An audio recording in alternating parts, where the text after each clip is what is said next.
오늘 요셉의 이야기는 종이었다가 감옥에 갇혀 있는 그 상황 가운데서 그 다음날 그 나라의 2인자가 되는 본문의 요셉의 이야기입니다. 요셉의 시작은요, 야곱의 총애를 받으면서 채색 옷을 입고 굉장한 사랑을 받으면서 그 인생이 시작됐습니다. 그리고 어린 나이에 하나님께서 그에게 꿈을 주시죠. 형들의 곡식단이 전부 다 자기에게 절하고 해와 달과 별이 자기에게 절하는 그 꿈을 꾸면서 하나님이 주신 비전을 요셉은 어렸을 때부터 꿈꾸고 그리고 간직하고 있었습니다. 그런데 문제는 뭐죠? 요셉이 그런 꿈을 꾸고 난 직후에 요셉의 삶은 내려갔습니다. 17세에 팔려와서 지금 바로 왕 앞에 서는 게 30세입니다. 몇 년의 세월이죠? 13년의 세월입니다. 20대를 그리고 10대 후반을 종으로, 죄수로 살아갔던 것이죠. 고난의 인생길을 나아갈 때 요셉의 마음 가운데 얼마나 절망이 찾아왔을까요? 그러나 놀랍게도 요셉의 인생에 이야기되는 것은 늘 언제나 붙어있는 말이 뭐냐면 여호와께서 요셉과 함께 하시니라, 이 말이었다라는 거죠. 요셉은 그 시간을요, 고난과 아픔과 억울함과 배신의 그 시간을 13년 동안 온전히 온 몸으로 견디고 통과해냈습니다. 그리고 바로의 꿈을 해석해주는 기회가 되고, 그리고 바로가 인정해서 요셉이 바로 다음 가는 권력자가 됩니다. 근데 오늘 말씀을 묵상하면서 요셉에게 가장 위험한 시기, 힘든 시기, 가장 시험이 극심한 시기는 언제였을까? 총리가 된 이 시간이 가장 힘든 시간, 어려움의 시간이었구나 라는 생각이 들었습니다. 그럼에도 불구하고 요셉은요, 변함이 없습니다.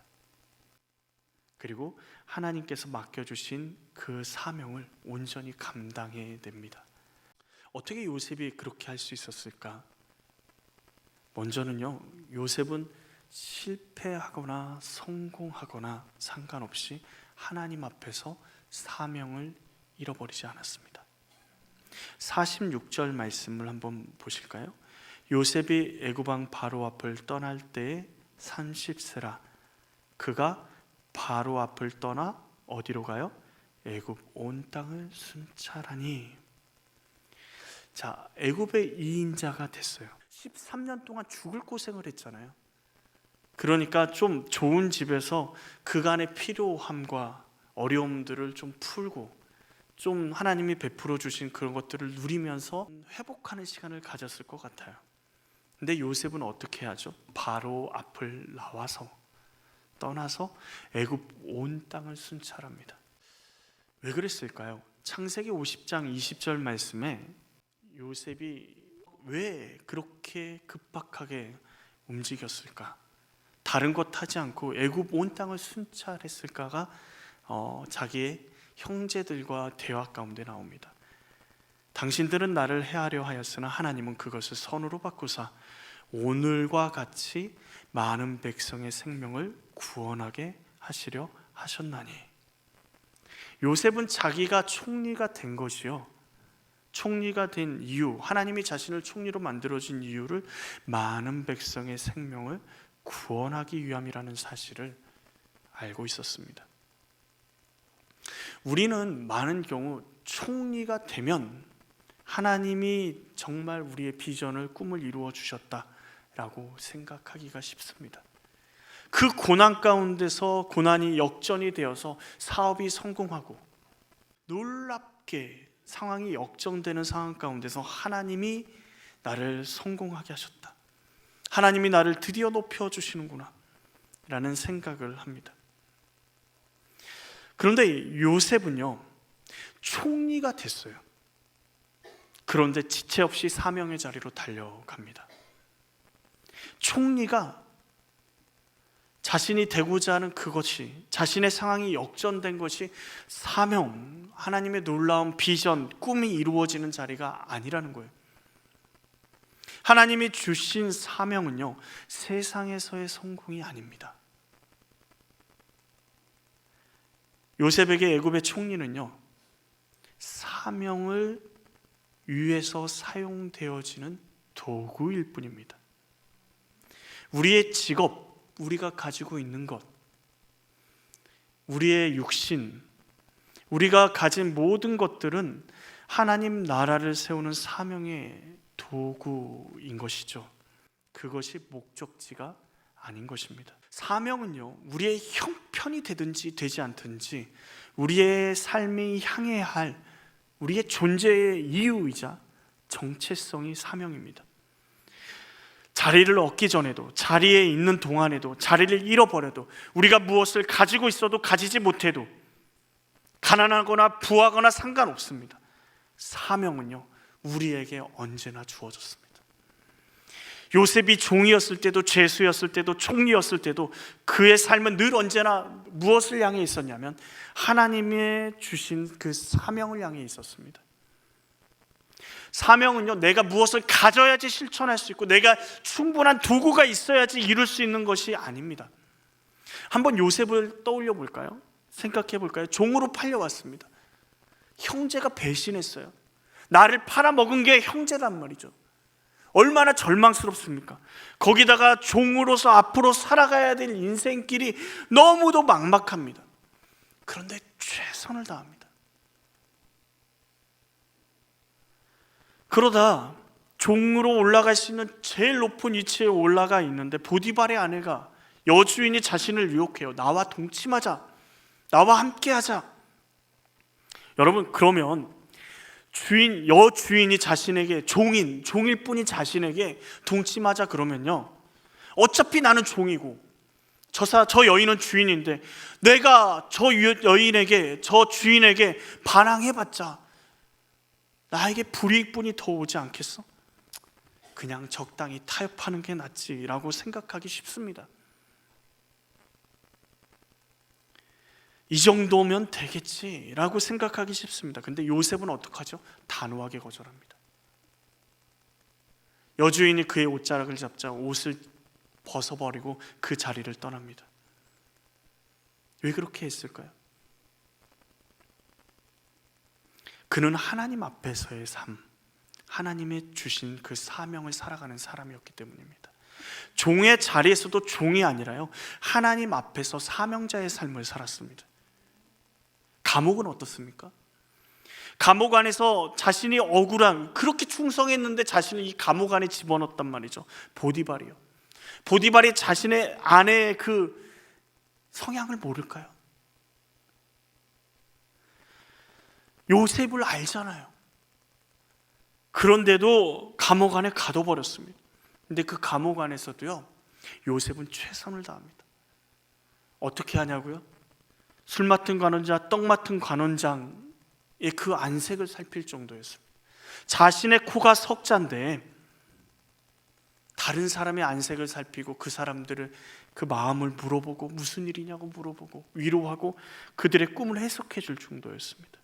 요셉의 삶은요, 총리 때부터 하나님의 그 역사하심, 하나님의 그 사명을 감당하는 사람이 아니라 요셉은 종으로 팔려갈 때에도, 감옥 안에 있을 때에도, 총리일 때에도 언제나 동일했습니다. 하나님 앞에 있었고 하나님이 주시는 그 사명의 자리에 있었습니다. 테레사 수녀가 어떻게 이런 위대한 일을 하실 수 있냐고 물어봤을 때 그 기자에게 이렇게 대답했습니다. 나는 위대한 일을 할 수 없습니다. 다만 위대한 사랑으로 작은 일들을 할 뿐입니다. 인도의 캘커타에서 테레사 수녀의 고백처럼 그녀는 자신 앞에 있는 가난하고 죽어가는 자들, 병든 자들을 예수 그리스도의 사랑으로 돌볼 뿐이었습니다. 노벨상을 받기 위해서, 세계적으로 유명해지기 위해서 그런 일들을 한 것이 아닙니다. 그녀의 사명은 지금 곁에 있는 한 사람을 하나님의 사랑으로 섬기는 것뿐이었습니다. 사명은 화려한 자리에 있을 때만이 아니라 누구나 예수 그리스도를 믿는 모든 사람은 사명자로 서 있어야 합니다. 하나님께서 우리를 이 땅에 보내신 이유와 목적, 곧 사명이 우리 가운데 있습니다.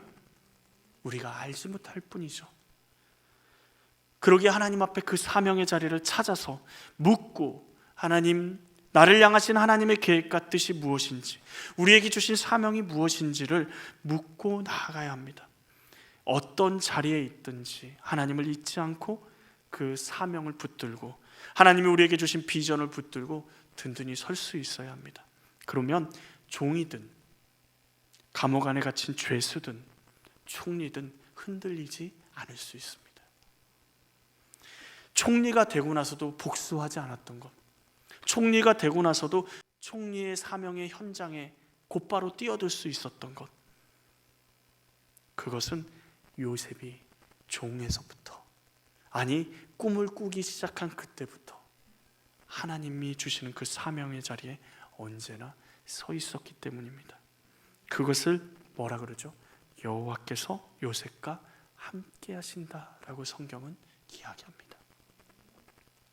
두 번째로 요셉은요, 성공으로 인해 흔들리지 않고 하나님이 하시는 그것을 기억하며 사명의 자리로 나아갑니다. 그러면서 뭘 합니까? 감사합니다. 성공에 집중하지 않고 함께 하신 하나님을 기억하자 감사하는 자리로 나아가게 됩니다. 엄청난 권력이 주어졌잖아요. 사회적으로도 존경받는 자리, 경제적으로는 어떻습니까? 애굽의 모든 곡식을 관리하는 고난이 요셉에게 있습니다. 쌀 한 톨도요, 요셉의 명령 없이는 애굽 밖으로 나아갈 수 없습니다. 그런데 그런 성공 앞에 요셉은요, 누구를 기억하죠? 하나님을 기억합니다. 어떻게 하냐고요? 요셉이 아들을 낳습니다. 아들의 이름이 뭐냐면, 첫 번째 아들의 이름이 뭐죠? 므낫세입니다. 하나님이 내게 내 모든 고난과 내 아버지 온 집의 일을 잊어버리게 하셨다. 여러분, 고난당한 것, 아픔당한 것, 상처받은 것 성공하면 회복됩니까? 되든가요? 나이가 먹고 성장하면 회복되든가요? 아니요. 그 상처는 우리의 어딘가에 계속해서 남아 우리를 병들게 하거나 힘들게 합니다. 억울하게 누명을 쓰고 감옥에 갇혔던 그 시간, 형들에게 팔려버렸던 그 시간, 관원장에게 잊혀졌던 그 배신감, 그것은 인간으로 극복하기 힘든 어려운 상처들이었습니다. 그런데 요셉이 뭐라고 고백해요? 므낫세, 내 모든 상처와 아픔을 하나님께서 잊게 해주셨다. 억지로 잊어버리고 기억하지 않았다라는 이야기가 아닙니다. 내 상처를 하나님이 만져주셨다, 치유해 주셨다라고 고백합니다. 총리가 돼서 상처가 회복되었다라는 게 아니라 하나님이 잊게 해 주셨다라고 요셉은 고백합니다. 하나님을 기억하니 하나님이 하신 일이 보이기 시작하는 거예요. 우리 마음 가운데 아직 잊혀지지 않는 상처나 억울함이 있습니까? 사람에게 당한 일, 배신당한 일, 억울한 일, 하나님만이 그 상처를 치료하실 수 있습니다. 요셉처럼 하나님이 있게 하셨습니다 라고 고백할 수 있는 은혜가 우리 가운데도 있기를 원합니다. 둘째 아들 이름은 뭐죠? 에브라임입니다. 하나님이 나를 내가 수고한 땅에서 번성하게 하셨다. 내가 수고한 땅에서. 여러분, 요셉의 13년은요 어떤 13년입니까? 정말 중요한 때에 정말 꽃 같은 나이에 종살이하고 감옥 안에 갇혔어요. 헛된 세월입니다. 생각해 보십시오. 애굽 왕 바로가 꿈을 꿀 때, 그때 마침 요셉이 애굽에 도착해서 바로 왕의 그 꿈을 해석해주고 총리가 되면 얼마나 좋습니까? 그런데 13년간 정말 엄청난 고생들을 해가면서 종으로 감옥 안에서 엄청난 고생을 하며 세월을 낭비한 것처럼 보입니다. 사람들은 그 시간들을 고생한 시간, 낭비된 시간이라고 이야기할지 모릅니다. 근데 요셉은 뭐라고 고백해요? 수고한 땅, 수고한 시간이라고 고백합니다. 어떻게 그럴 수 있을까요? 하나님이 그의 수고를 알아주신 것입니다. 수고한 땅에서 번성케 하심으로 하나님이 그를 인정하심을 나타내셨습니다. 요셉은 아들의 이름을 통해서 자신의 인생을 하나님이 하셨다라고 신앙 고백하고 있습니다. 고난도 하나님이 하셨고, 치유도 하나님이 하셨고, 번성케 하는 것도 하나님이 하셨다. 요셉은 자신의 인생 전체가 하나님이 인도하셨음을 고백하고 있습니다. 그러자 그곳에서 감사가 나오는 겁니다. 하나님이 원하는 감사는요, 무엇입니까? 데살로니가전서 5장 18절에 범사에 감사라, 이것은 그리스도 예수 안에서 너희를 향하신 하나님의 뜻이니라. 범사에 감사하는 거예요. 언제나 모든 일에나 성공하든 실패하든 좋은 결과가 있든 나쁜 결과가 있든 어떻게 그렇게 감사할 수 있죠? 어떻게 해요? 하나님을 기억함으로, 하나님을 기억함으로 감사할 수 있는 겁니다. 우리의 감사의 핵심은요, 하나님을 기억할 때 감사하는 것입니다. 그러면 우리의 모든 순간, 모든 시간, 모든 날들이요, 하나님을 기억하면 범사에 감사할 수 있게 되는 거죠. 내가 종으로 있을 때, 내가 감옥 안에 갇혔을 때, 그 모든 시간들이 하나님이 나와 함께 하심으로 감사할 수 있는 시간이 될 수 있는 겁니다. 세 번째로 요셉은요, 심한 기근의 땅에서 사명을 감당함으로 사람을 살리는 자가 됩니다. 우리의 순종이 사람을 살립니다. 요셉이 흉년을 대비해서 7년 동안 곡식을 부지런히 저장합니다. 그런데 그러기 위해서 7년 풍년 동안 요셉은요, 쉬지 않고 일했습니다. 각성을 돌아다니며 창고를 짓고 곡식을 거두게 하고 온 땅을 순찰하면서 바다의 모래같이 셀 수 없이 곡식을 저장했습니다. 요셉이 그렇게까지 한 이유가 뭐죠? 하나님이 주신 사명 때문입니다. 그런데 요셉의 그 순종이요, 7년 흉년이 시작되고 나서 빛을 발하기 시작합니다. 57절 말씀을 보십시오. 요셉이 모든 나라를 위하여 곡식을 팔매 기근이 온 세상에 심함으로 각국 백성의 곡식을 사려고 애굽의 요셉에게로 오더라. 요셉이 준비한 하나님 말씀에 순종해서 하나님이 나에게 맡겨주신 사명에 충실했을 뿐인데, 모든 나라를 위해서 곡식을 팔 수 있고 굶주리는, 기근으로 고생하는, 죽어가는 그들을 위해서, 그들이 굶주려 죽지 않게 할 수 있는 놀라운 사람의 생명을 살리는 자리로 나아가게 됩니다. 결론적인 이야기지만 요셉이 애굽에 팔려오지 않았다면, 총리가 되지 않았다면, 7년 동안 부지런히 하나님 말씀에 순종해서 준비하지 않았다면 7년 흉년 동안 애굽 사람뿐만 아니라 주변의 수많은 사람들은 굶어 죽었을 겁니다. 야곱과 가족들도 어땠을까요? 그들도 굶주렸겠죠. 우리의 순종은 열방을 향해 있습니다. 그리스도인의 순종은요, 하나님의 말씀의 순종은 개인적인 차원에 머무르지 않습니다. 우리가 정말 별것 아닌 것 같은 사명을 가지고 우리 가정과 이웃과 이 나라와 이 열방 가운데 아주 작은 부분에 하나님의 사랑을 가지고 살아가는 것, 그리고 그 사명에 순종하며 살아가는 것처럼 보이지만, 우리의 그 순종이, 우리의 작고 연약한 그 순종이 하나님의 말씀에 순종하고 사명을 감당해낼 때, 하나님께서는 그 하나님의 놀라운 사랑으로 우리가 상상할 수 없는 스케일로 하나님의 역사하심들, 하나님의 일하심을 보여주십니다. 종지 그릇 같은 우리의 마음, 우리가 우리의 삶 가운데 열방을 품고 하나님 앞에 나아가기 시작하면 넉넉히 남아 도는 하나님의 그 크신 사랑이 우리의 삶을 통해서, 우리의 순종을 통해서 이 열방을 먹이고도 남는 역사가 일어나게 될 줄로 믿습니다. 요셉 한 사람이 하나님 앞에 서 있었기에 열방의 백성들이 살아나게 됩니다. 요셉은요, 그 삶 자체가 하나님의 선물이었습니다. 요셉의 삶을 돌아보면 그 삶 전체가 하나님 손안에 빚어진 하나님의 선물이었습니다. 형들이 그를 판 것도, 감옥에 갇힌 것도, 관원장에게 잊혀진 것도, 그리고 총리가 된 것도 다 하나님의 섭리 안에 있었습니다. 그런데 그 모든 것 안에 요셉이 할 수 있는 게 무엇이었습니까? 아무것도 없었습니다. 모든 것 안에 요셉이 할 수 있던 것은 아무것도 없었습니다. 단 하나, 하나님의 말씀을 붙들고 하나님이 자신에게 맡겨주신 그 사명을 기억하고 그 자리에서 주어진 사명에 충실하게 살아가는 것뿐이었습니다. 그렇게 살아낸 요셉을 통해서 가정도 나라도 주변 많은 사람들이 살아내게 되는 놀라운 축복의 통로가 된 것입니다.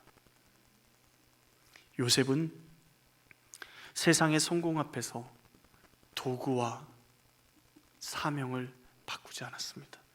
총리 된 것, 그것은 도구일 뿐이에요. 하나님이 맡겨주신 그 사명이 이루는 것에 그 도구를 쓴 것뿐입니다. 요셉은 자신의 성공에 흔들리지 않고 하나님을 기억하며 감사하며 사명의 자리로 나아갑니다. 그런 요셉을 통해 심한 기근의 땅에 하나님을 살리는 구원의 역할을 감당하는 놀라운 일을 요셉이 감당합니다. 요셉이 뛰어나서요? 아니요. 하나님이 맡겨주신 그 사명의 자리에 순종하며 나아가니 하나님께서 요셉을 통해서 축복과 구원을 그 땅 가운데 베푸신 것입니다. 요셉처럼 실패와 고난 가운데서도 성공 이후에도 하나님의 사명을 붙잡으십시오. 하나님 앞에 살아가는 것이 언제나 우리의 대답이 되어야 합니다.